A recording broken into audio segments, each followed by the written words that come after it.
Hello and welcome to Press Preview. I'm Helena Leslie and I'm here with Fiona Potigny and Susannah Keogh, the print news editors of Exeposé. We're here to talk about this week's issue and what exciting things we should be looking forward to. So, I know you both were involved in an investigation this week about overcrowding on campus. How has this been received? Well, it all started off originally because of the Diamond Jubilee coming around, the 60th anniversary of the university since it received the Royal Charter.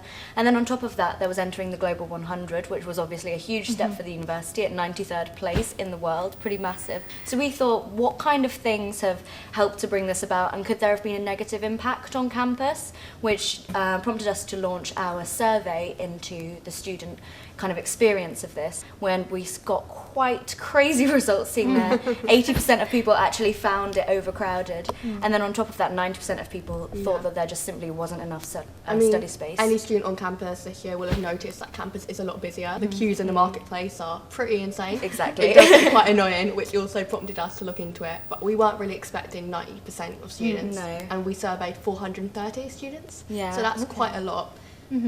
And what about staff? How are they reacting to this?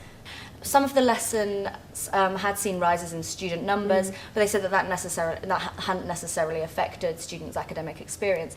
However, when we spoke to a philosophy lecturer who wanted to remain anonymous, he had mentioned that actually this was really affecting the academic staff's lives, because the constant need to turn academic work around in such a short period of time. There's a 3-week period that they must do this, and it just left them with no time for leisure activities. I think his words were having a life. There's something else we're complaining about at the moment, and it's bins.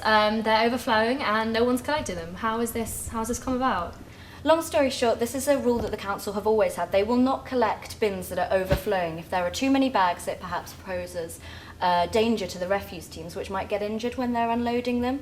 So we spoke to Councillor Keith Owen, who told us that this was a really important issue for the council, but also they do have a dedication to Exeter's environment, the city, and general well-being of the people. And he did understand that this was an important issue, that people were annoyed about their bags not being collected. So he basically said that the way to remedy this situation is to ensure that everything is recycled properly.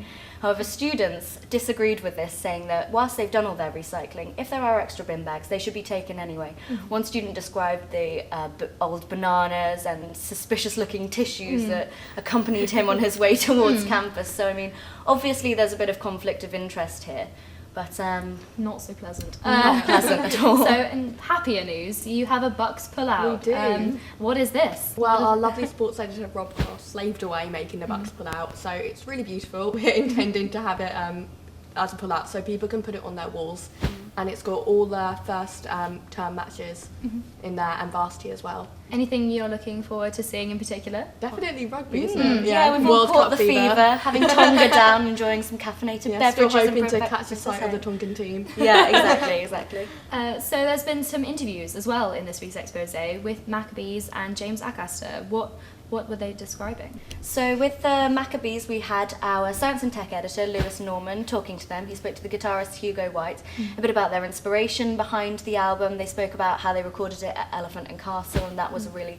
important place for them. How they sort of developed their sound and the importance of them really working together, and that's what's kind of made them quite an enduring band over the years. He also managed to get some advice for aspiring musicians as well, so anyone who's interested in that should definitely check it out. Great. And then our editor, Sarah, did an interview with James Acaster, he's a regular in Mock the Week. He's won a lot of Edinburgh Awards, so he's really kind of up and coming as a comedian. So basically spoke to him. He's coming to Exeter next month, so heard a little bit about his upcoming show.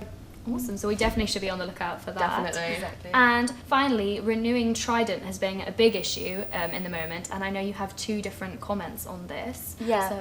So in the features section this week, we've got Helena Kate Bennett, one of our committee members, who's doing a lovely piece about all the kind of historical issues behind it, really providing a context and a framework of what's kind of led us up to this point, why we're having this discussion about Trident. So she talks about the Non-Proliferation Agreement and talking about how the Cold War has perhaps changed the power structures and relationships that we see today. Yeah, it's a really in-depth article looking at it from lots of different angles. And then in Comment on Campus this week, which is our regular section on comment, getting people's views, we went round and we asked people what they thought about whether Trident should be renewed. So we got a real, cross mix of opinions, which was great to see. That's fantastic. Then we can make up our own minds and figure out what we'd like to do. That's great. Thank you so much for talking to me today and about the new issue of Exposé. Thank you for watching. This has been Press Preview. I've been here with Fiona Potigny and Susannah Keogh, the print news editors of Exposé, and I've been Hannah Leslie, your host. Have a great week and make sure to pick up the new edition of Exposé or look at it online.